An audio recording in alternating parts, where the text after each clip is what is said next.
सुप्रभात। आज हम लोग पांचवा रस रौद्र रस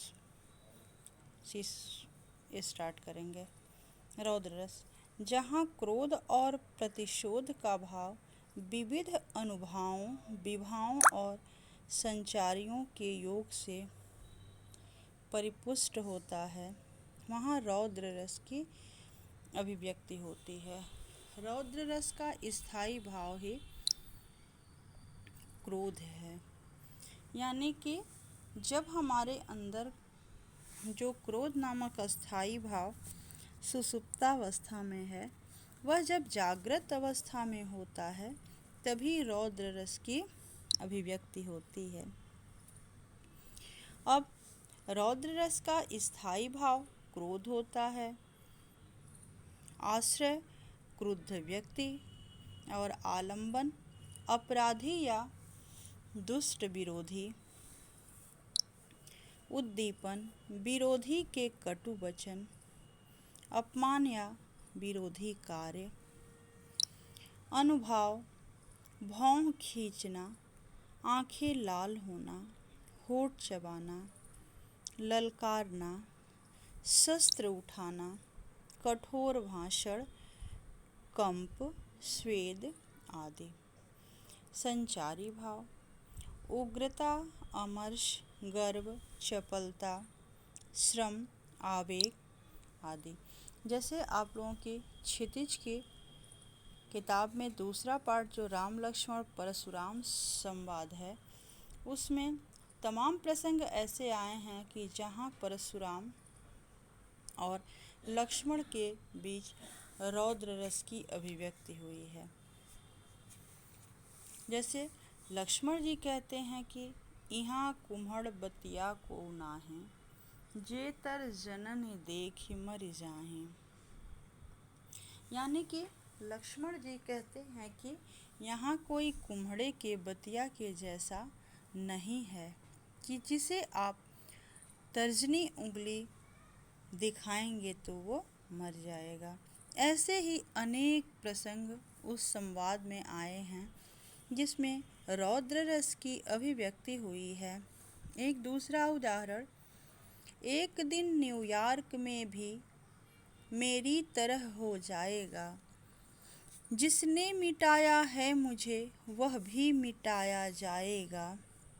आज 2.5 लाख में कोई नहीं जीवित बचा, एक दिन न्यूयॉर्क में कोई नहीं बच पाएगा।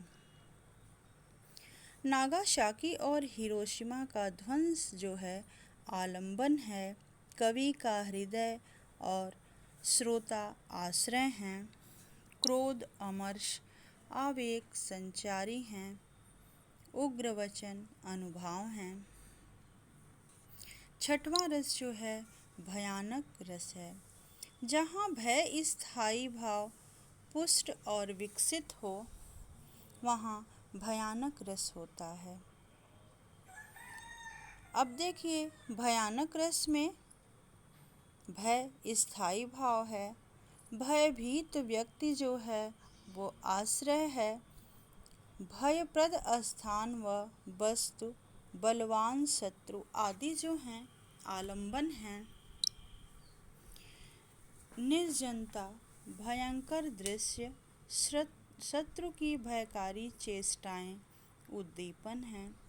अनुभाव जो है भागना, मूर्छित होना, कंप, स्वेद, रोमांच, वैवर्ण आदि है।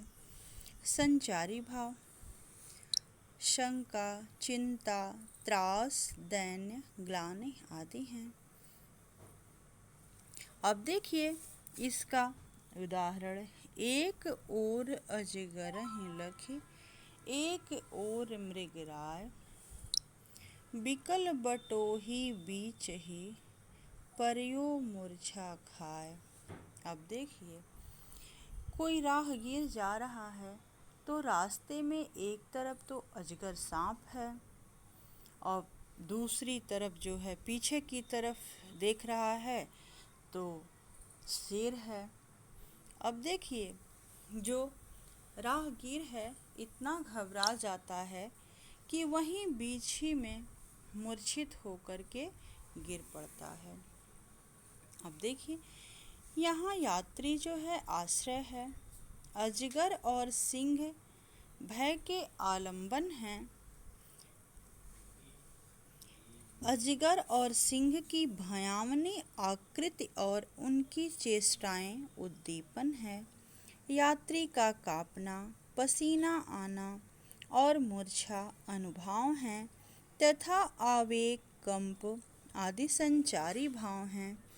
इस प्रकार इस उदाहरण में भयानक रस की अभिव्यंजना हुई है, यानी कि जब किसी विषम परिस्थितियों में किसी ऐसे चीज को देख करके व्यक्ति के अंदर डर का भाव आता है, तब उसे हम भयानक रस कहते हैं। भय हो, किसी से भय हो, तब हम उसे भयानक रस कहते हैं।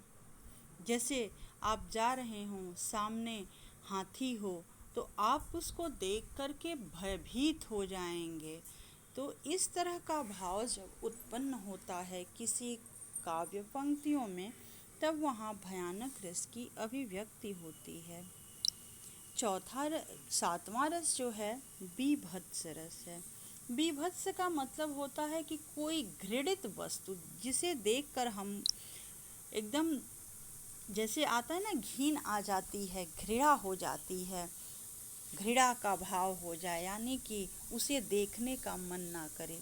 इस तरह का भाव जब काव्य पंक्तियों में आता है, तब वहाँ बीभत्स रस की अभिव्यक्ति होती है। जहाँ किसी वस्तु अथवा दृश्य के प्रति जुगुप्सा अथवा घृणा का भाव परिपुष्ट हो, वहाँ बीभत्स रस होता है।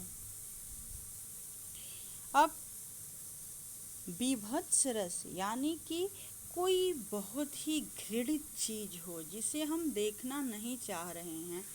इसका उदाहरण हम लोग अगले दिन पढ़ेंगे। धन्यवाद।